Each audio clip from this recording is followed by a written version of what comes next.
Eccola arrivare nel suo comitato elettorale. Per Marco Zambuto abbracci e applausi.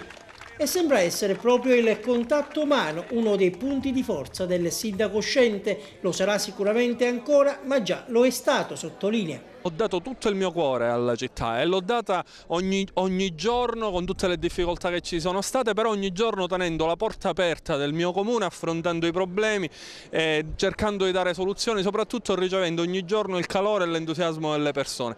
A sostegno di Zambuto due liste, UDC e Patto per il Territorio, ma lui punta anche sul voto sganciato dai partiti. A mio sostegno ci sono tanti agrigentini liberi, tanti agrigentini che ogni giorno hanno compreso quello che è stato lo sforzo fatto in questi anni. E soprattutto punta anche ad erodere terreno all'interno dei partiti. Non lo dice espressamente, anzi se ne guarda bene, ma sentite la sua risposta a questa domanda. Il senatore Adragna sarà al suo fianco?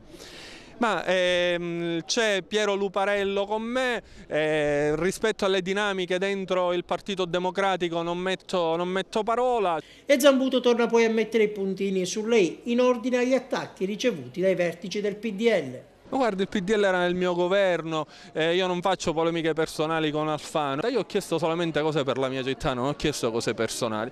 Poi è sotto gli occhi di tutti quello che hanno fatto tutti gli altri parlamentari e tutti gli uomini di governo di questa città. E Zambuto, proprio nelle ore che hanno preceduto la presentazione delle liste, ha perso il sostegno di Vittorio Sgarbi, ieri ad Agrigento, per appoggiare Totò Pennica. Il critico d'arte spiega così il suo improvviso cambio di rotta. Quando un partito trova un candidato che si ritira e viene con me ed è dell'UDC e l'UDC gli toglie il simbolo nel momento in cui decide di stare con me. Allora che senso ha che io appoggi un candidato dell'UDC ad Agrigento quando l'UDC prende le distanze da me a Cefalù? Quale contributo pensa di poter dare Sgarbi se dovesse vincere Pennica? Beh, il contributo è abbastanza evidente, ogni città d'arte ha bisogno di un testimone importante. Le Marche, dove io sono stato sindaco, hanno preso Dustin Hoffman, mi pare di essere meglio di Dustin Hoffman per la Valle dei Templi. Totò Pennica, Vittorio Sgarbi al suo fianco. A testimonianza della libertà di pensiero di Pennica, Sgarbi è un uomo libero, Sgarbi verrà a dare un contributo.